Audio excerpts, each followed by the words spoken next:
My ex-wife invited me to her wedding and called me her poor ex to a room full of her fiancé's business colleagues the night before the ceremony. I heard about it 3 hours later. I almost didn't go, but my daughter told me to close the door properly, so I flew to New Orleans the morning of the wedding on my company's jet. One of the groom's business partners was at the airport when I landed. He watched me step off the aircraft. Then he called the groom, and the groom spent the next 2 hours before his own wedding trying to figure out what to do about me. My father worked the Louisiana oil fields out of Houma when I was a boy. He drove south before dawn 3 mornings a week in a truck that needed a new water pump every spring, and he came home smelling of crude and Gulf wind, and something that I would only understand much later was the particular fatigue of a man who builds things that other people need, without ever being thanked for building them. He used to say that the ground doesn't care who laid the pipe. The ground just runs the gas. I grew up in Treme, real Treme, the neighborhood before the nomenclature became a selling point, before the coffee shops started using the accent marks correctly on their signage. Sunday mornings in Treme had a sound like no other morning I have encountered in 30 years of working across the Gulf Coast. Brass and voices, and the particular percussion of a neighborhood that has outlasted everyone who predicted it wouldn't. I left it at 22 and spent the next 40 years carrying it with me to Corpus Christi, to Port Arthur, to every pipeline site between the Sabine River and the Florida Panhandle. When the money came, and it came late, the way serious money usually does when you build it without shortcuts, I bought a house in the Garden District. The live oaks on Prytania Street were old before anyone in my family was born. I bought the house because the oak canopy over the sidewalk in October looked like something a man should come home to. I did not buy it to demonstrate anything to anyone. Gloria and I were married 14 years.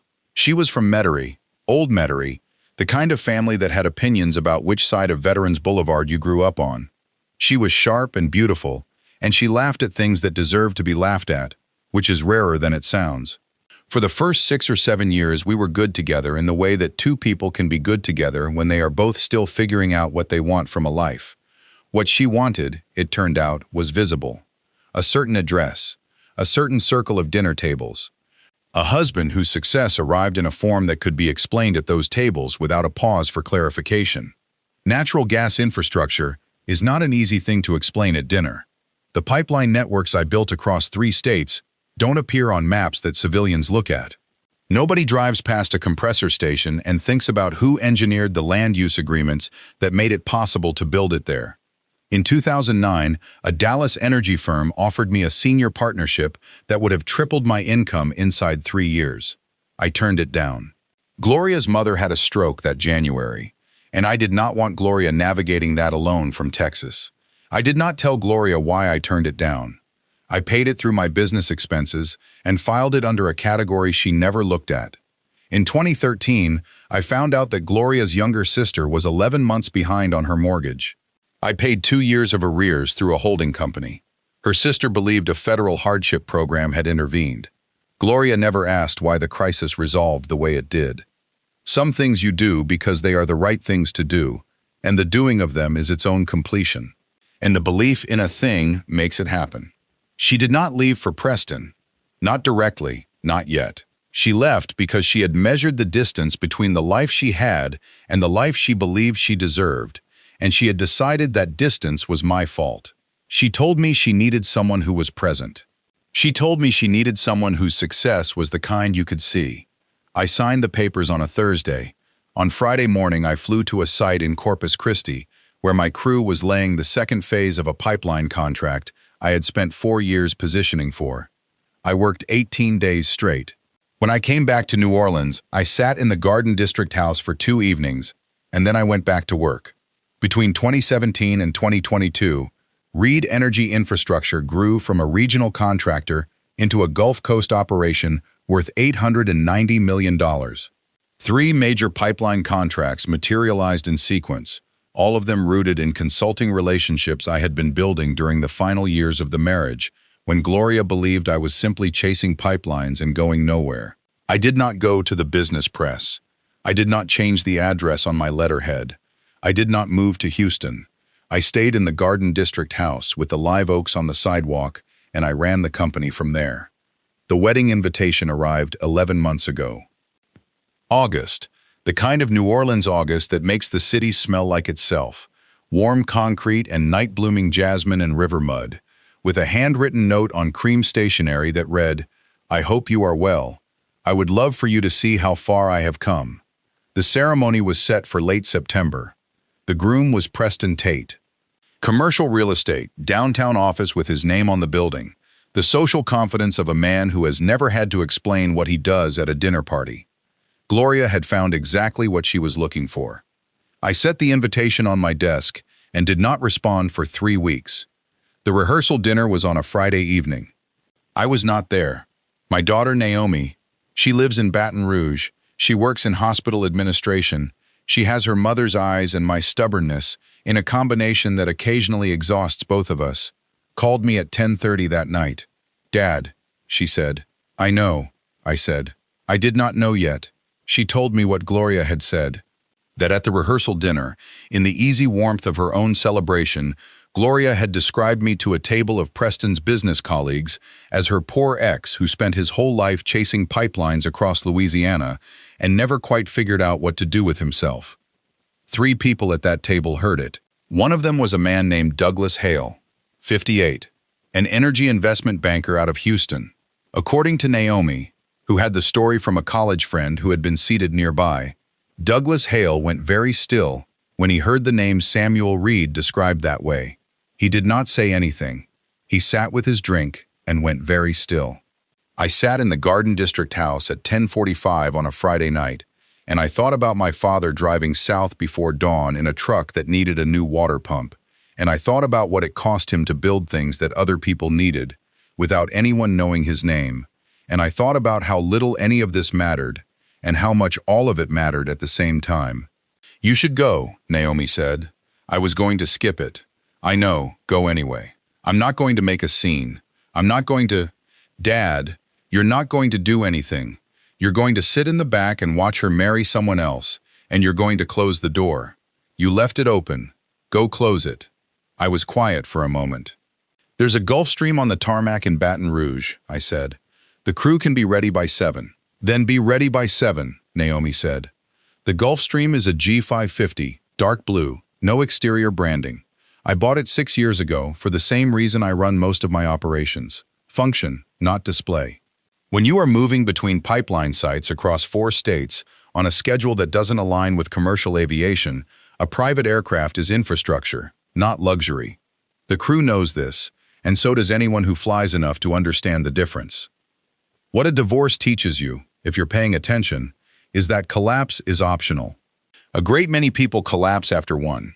They spend a year being wounded and another year being angry, and by the time the anger clears, they have lost the thread of whatever they were building before the marriage ended.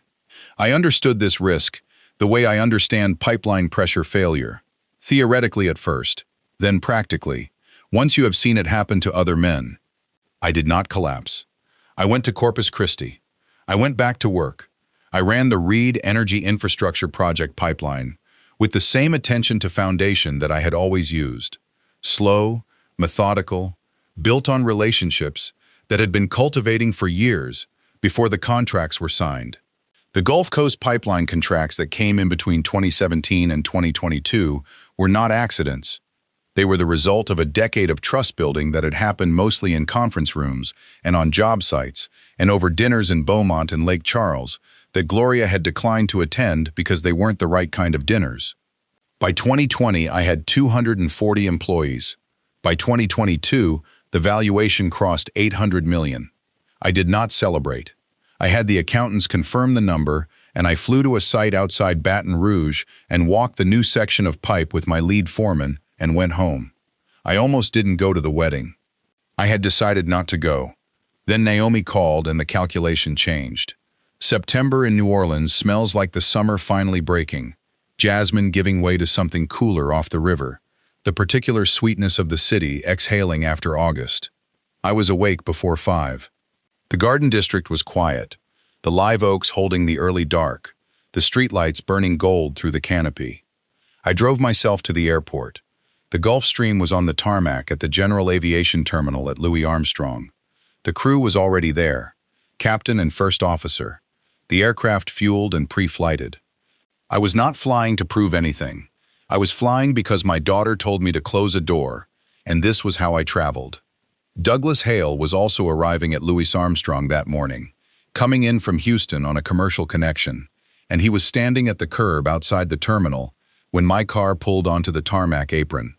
He saw me. He watched the ground crew move around the aircraft, watched me step down the air stairs into the Gulf Coast morning light, watched the unhurried way a man moves when he is on his own timetable at his own airport. Douglas Hale has been in energy investment banking for 26 years. He knows what a Gulfstream G550 with no exterior branding means. He knows what it means when the man stepping off it moves like someone who has not been in a hurry in a long time. He stood at the curb and he went still, the same way he had gone still at the rehearsal dinner, but for a different reason. He took out his phone and called Preston. I did not know this at the time. I was in the back of a car, heading to the Garden District to change, and then to the venue. The September light was coming up golden over the river, and the city was starting to breathe itself awake, and I was thinking about my father, and about Naomi, and about the particular mathematics of 14 years, and what they add up to when you stop trying to denominate them in grievance. Preston, receiving Douglas's call, spent the next 2 hours in a condition he will not soon forget. He is a smart man. I will give him that much. He understood immediately what Douglas was telling him. Reid Energy Infrastructure is the primary infrastructure contractor on a $340 million Gulf Coast development project in which Preston's real estate firm has a significant financial stake. Preston's company has done business with my company for 2 years. The paperwork has his signature on it. The site visits have been handled by his operations team and my project managers. Nobody ever connected the name of the contractor to the name of the ex-husband because nobody had reason to make that connection.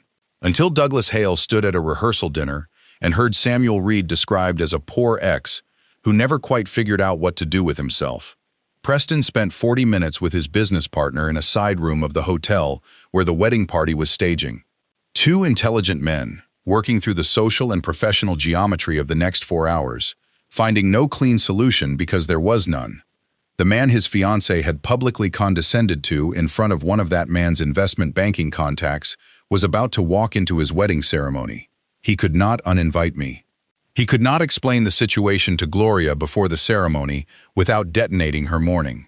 He could not ask Douglas to handle it because Douglas had no obligation here and because Douglas was going to handle it the way Douglas always handled things, by watching and saying very little. Preston got married. He walked up the aisle at the appointed time, stood at the front of the room in a gray morning coat, and he waited for Gloria. Gloria's morning was the morning of a woman who has exactly what she planned for. She was serene.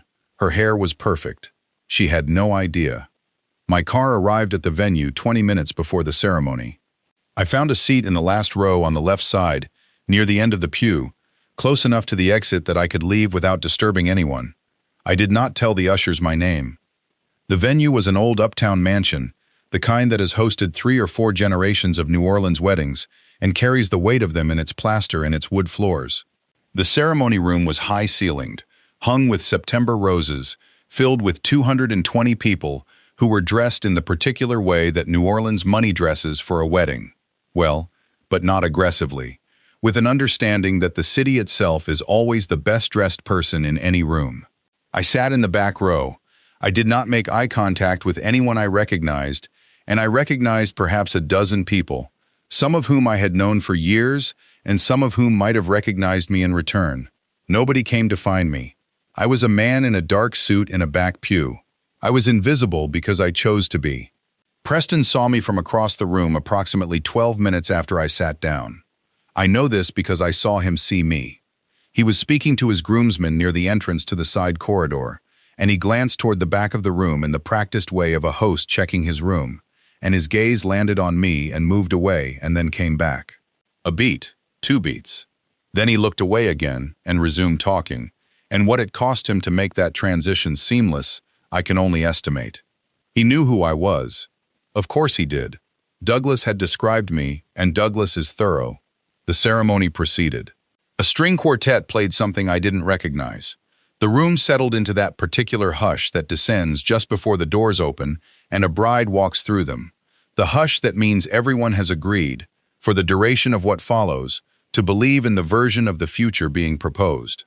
Gloria walked down the aisle on the arm of her brother. She was wearing ivory, and she looked the way she used to look on evenings when everything was going right, composed and certain and entirely in her element. She did not see me. I was at the back of a room of 220 people. I watched her walk toward Preston and I felt, I want to be accurate here, almost nothing sharp, something softer, something more like the sensation of a door that has been ajar for 7 years finally clicking shut. Not loss exactly, not relief exactly. Something in between those things that doesn't have a clean name. The ceremony was 22 minutes long. The officiant said the things that officiants say. Preston and Gloria said their vows, in voices I could not hear clearly from the back of the room.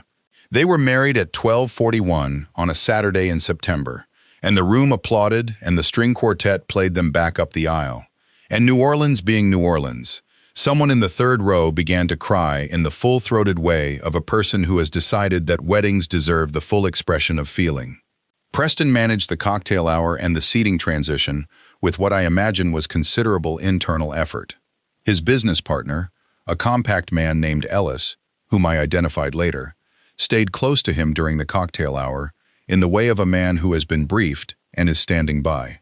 Preston moved through the room greeting guests, and at no point did he approach me, and at no point did his expression, to anyone watching, indicate that anything was wrong with his afternoon. He found Gloria just before the guests moved to the reception dinner.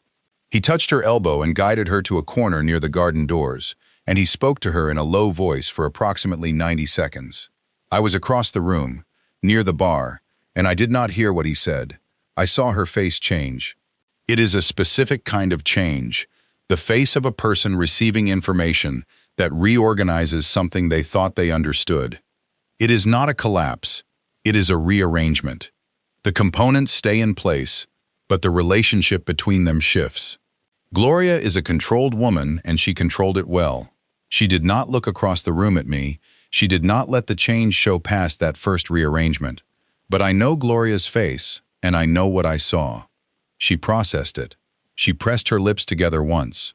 She nodded. She touched Preston's arm. They walked into the reception together. A New Orleans wedding reception in September. The band playing second line before the speeches. The smell of the river coming in through the garden doors. The particular golden quality of late afternoon light through the magnolias on the south lawn.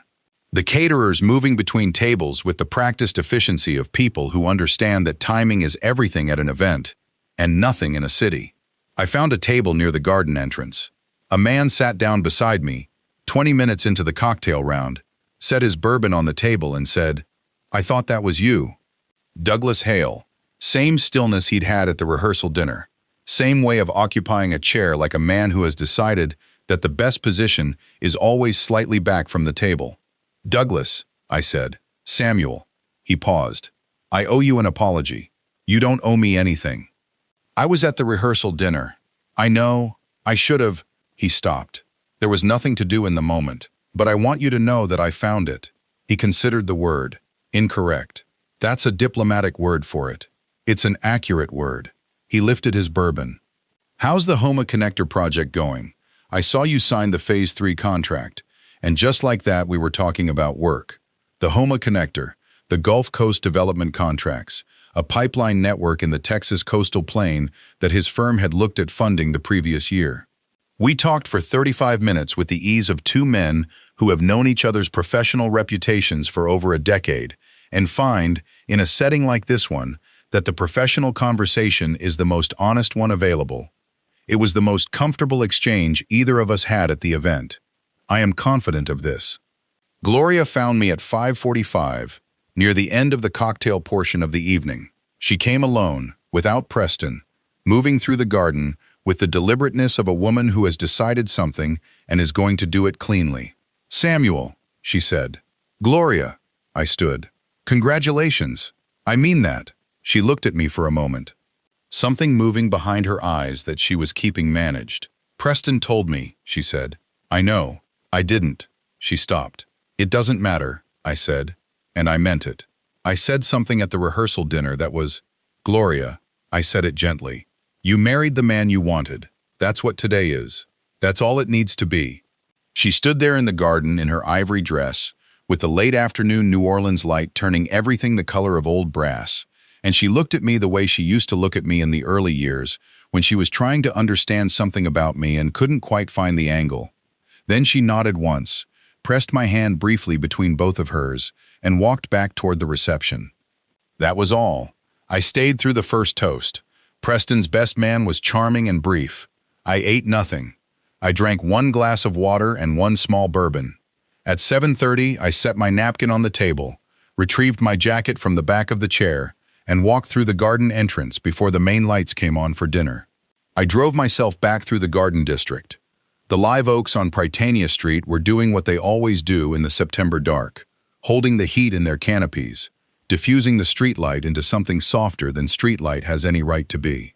The houses behind their iron fences and their magnolias, the sidewalks buckled by root systems a century old, the smell of the city at 7:30 on a September Saturday, gardenias and river, and something cooking somewhere on a gas range in a kitchen, with the windows open. I thought about my father driving south before dawn, in a truck that needed a new water pump. I thought about the way he used to come home, smelling of the field, and sit at the kitchen table in Tremé, with his coffee, and not say anything for half an hour. Not because he was unhappy, but because some work empties you out in a way that requires sitting before it refills. I understood that now, in a way I hadn't at 8 years old. The ground doesn't care who laid the pipe. The ground just runs the gas. I thought about that for a while as I drove, and then I stopped thinking about it. The Gulfstream was on the tarmac where I had left it that morning. The crew had the engines running by the time I reached the aircraft. I climbed the air stairs without rushing, the Gulf Coast dark pressing warm against the back of my neck, the lights of New Orleans doing what they do, burning gold and copper, and the particular amber of a city that has survived every version of its own ending. I had come back to New Orleans to close a door. It was lighter than I expected,